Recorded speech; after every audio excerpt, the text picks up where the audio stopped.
Ülkemizde başıboş köpekler maalesef her yıl onlarca insan ölümüne, onlarca kaza, yüzlerce kazaya sebep oluyorlar. Şimdi bazıları köpeklerin de can olduğu iddiasıyla onların uyutulmasına karşı çıkıyor. Elbette ki yani biz de uyutulmasının en son çare olarak düşünülmesi gerektiğini savunuyoruz. Ama maalesef Türkiye uyutma dışında şu anda bir çare uygulayamaz. Reel bir çare yok. Neden? 2017 yılına kadar, 2016-2017 yılına kadar kısırlaştırma, barınaklar çözüm olabilirdi. Ama geldiğimiz noktada artan köpek sayısı yüzünden 10 milyonu geçmiş bir köpek nüfusunu yani ne barınaklarda tutabiliriz ne ülkenin kaynakları, bütçesi bu kadar köpeğin barınaklarda tutulmasına, kısırlaştırılmasına, beslenmesine, başlarında görevli bulundurulmasına yetecek düzeyde değil. Bütün dünyada uygulanan bir yöntem olan belli bir süre barınaklarda tutup ondan sonra uyutulması aslında en insani seçenektir. Hem insanlar açısından hem sokaklarda yaşayan başıboş köpekler açısından en insani yöntemdir.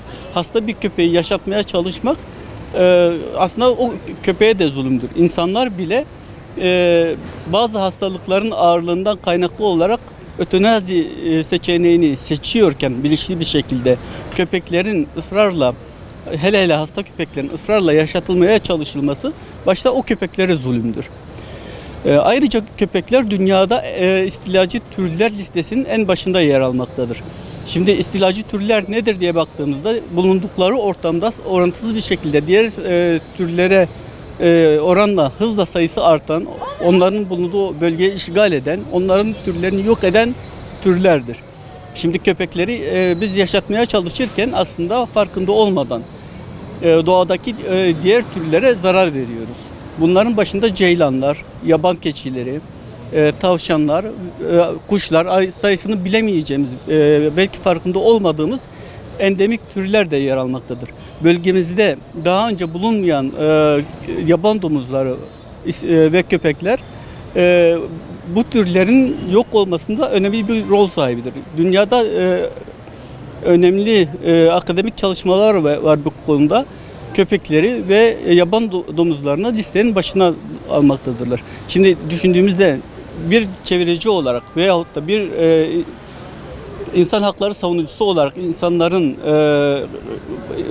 bir tarafa bırakılarak köpeklerin savunulması doğru bir yaklaşım değildir. İlk etapta köpeklerin barınaklara alınmasını, bütün dünyada olduğu gibi sahiplendirilmesi öncelikli olması, ama eğer sahiplenme söz konusu olmuyorsa o köpeğe de insana da daha fazla eziyet etmeden köpeklerin uyutulması gerektiğini savunuyorum. Ama hani karşı olanlar varsa buyursunlar, sahiplensinler. Bir de işin diğer bir boyutu. Şimdi fareleri zehirliyoruz ya da tarlalarda ürün alabilmek için onlarca faydalı veya zararlı hayvanları itlaf ediyoruz, zehirliyoruz. Tavukları da işte kuş gribi veya başka sebeplerle, hatta inekleri deli dana veya başka hastalıklar nedeniyle öldürüyoruz. Hani köpeklerin bu diğer canlılara ne üstünlüğü var ki köpekleri ısrarla yaşatmaya çalışıyoruz ki köpekleri beslemek için de biz diğer hayvanları feda ediyoruz. Koyun kesiyoruz, tavuk kesiyoruz, köpek besliyoruz. Bu mantıklı bir yaklaşım değil. Mümkün olduğu kadar elbette ki hayvanlara, doğaya, çevreye zarar vermeden çareler üretilmeli. Ama üretilemiyorsa da fareler için nasıl itlaf yoluna gidilebiliyorsa köpekler için bir de acısız uyutma söz konusu. Hani kalkıp da fareyi biz öldürdüğümüz zaman acısız değil. Zehirlenirken fareleri hiç izlediniz mi bilmiyorum. Acı çekerek ölüyorlar. Köpeği niye biz fareden daha üstün tutuyoruz? Ben bunu anlayabilmiş değilim.